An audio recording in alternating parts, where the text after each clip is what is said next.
the Bersa TPR9C. But before we dive into this from a Southpaw perspective, let's take care of some housekeeping items first. Please hit that subscribe button down below, join the Southpaw Nation, and as always, right-handed shooters are always welcomed.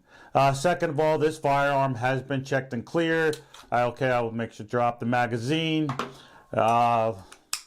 Lock back the slide. There's nothing in the chamber, nothing in the mag well. So this firearm has been checked and cleared. And lastly, but not least, I would like to thank Bersa for sending this out to me to do some testing and evaluation from a Southpaw perspective. All right, guys, in this video, though, we'll do a quick open box, what you get in with the Bersa TPR9C. This one is the threaded barrel. We'll go through the specs.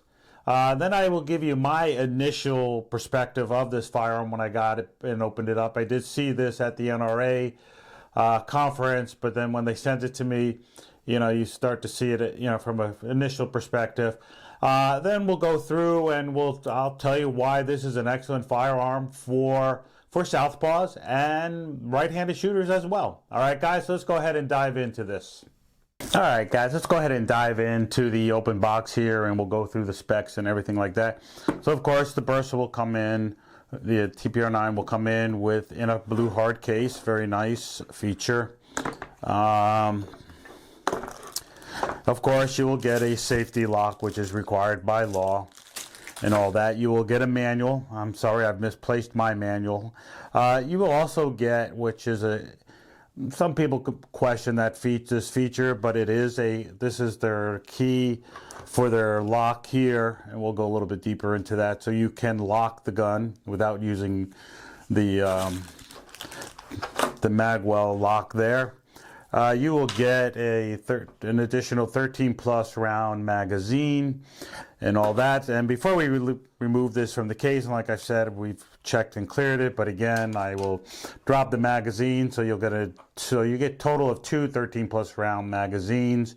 This one is empty. We'll go ahead and lock back the gun, check the chamber, check the mag well, and it is empty. All right, guys, and we'll go ahead and put the safety decocker on, and there we go, guys. So that is what you will get in the box. Real quick, we don't need to go through all this. So again, this TPR9C is a 9mm.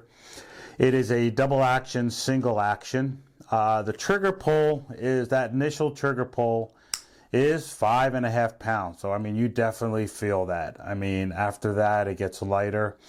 And which is fine. I mean, if you're concealed carrying this and then you got it decocked, you're going to want that initial trigger pull to be 5.5 pounds. So it's definitely, hefty and all that. The alloy frame, the frame is alloy. It's not polymer or anything like that. So it definitely has some heft to it. Your slide is going to be steel and all that. Your front sights and your rear sights are Sig Sauer, interchangeable Sig Sauer, which is very nice. With being Sig, there's a lot of aftermarket, sights that you can get, or you can just go buy original Sig sights and all that. Okay, and it's also got integral, locking system. So basically, like I said, the key that allows you to lock it and trigger it. Believe it or not, my HVAC person that I had for years, he swore by the Bersa, and he had the 380 Thunder, and what he loved about it was being able to lock it, especially when he had his grandchildren over at the house and things like that. He knew it was locked and the key and all that, so he always told me about it. This was, like I said, my first Bersa, so I'm very impressed with it. I've shot Bersas, but never had one to actually play with, evaluate, and all that stuff. So definitely interested, very nice feature there. And of course, the decocker safety. So once it's in that position, it will not fire. So that is very nice to have. So again, those are your specs. The barrel length here is 4.1 inches. And now that's because of the threaded barrel. I think you drop down to like 3.8, something like that, because of the non-threaded barrel. The overall length of this is 6.8 inches. and just the regular TPR9C is about 6.5 inches. So like I said, it's about a 1/4 inch difference between the two.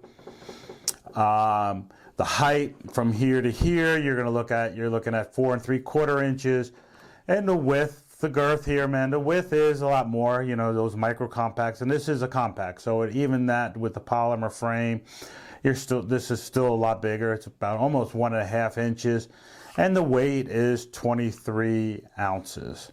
So those are your features here.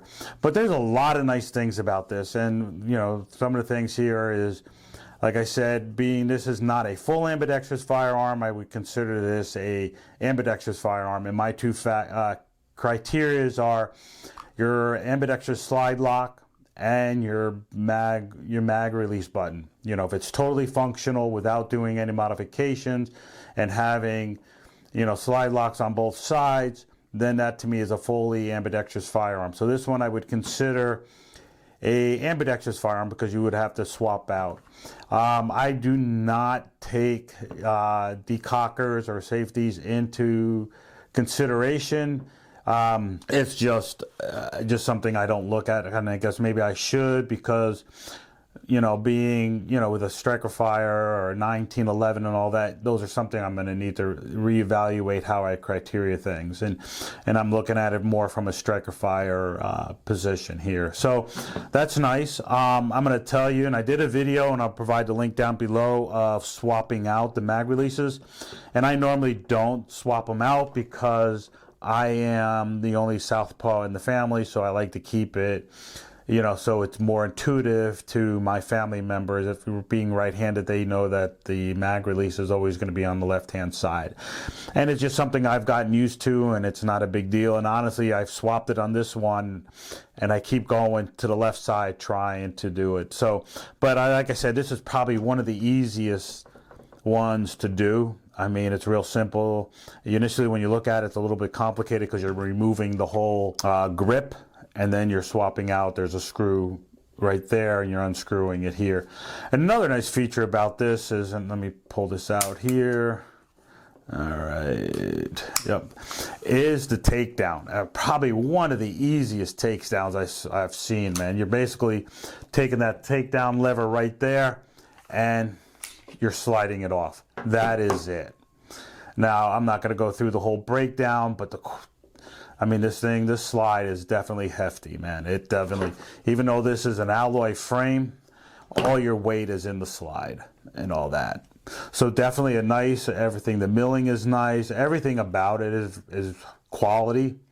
Have not had, you know, I shouldn't say I haven't had an issue, and probably the reason I've misplaced my manual is I did have to return this. I was having some feeding and going into battery issues with this. They were aware that this batch had a few issues, and a few had gotten by quality control.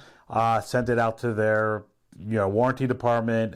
Fixed it. They replaced I think it was the firing pin and the extractor. Since then, it has been running fine. So I just want to give you guys a heads up on that. But because of this, I still would recommend this. This gun has been amazing. I've been impressed with it and all that. Everything doesn't need to be a striker fire.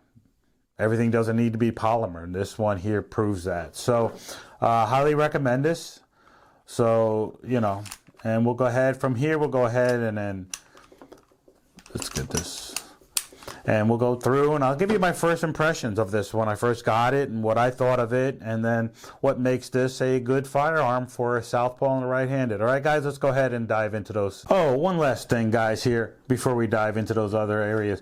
I had a couple of universal holsters. None of them would fit. And believe it or not, this is my Tucker gun leather holster for my Canic subcompact, the TP9 Elite subcompact, and believe it or not, this fits perfectly in there. I mean, you know, being an open-ended holster, you know, with the threaded barrel, it covers the trigger guard and everything else, gives you ample room to grab everything, even if I had the magazine there with the pinky.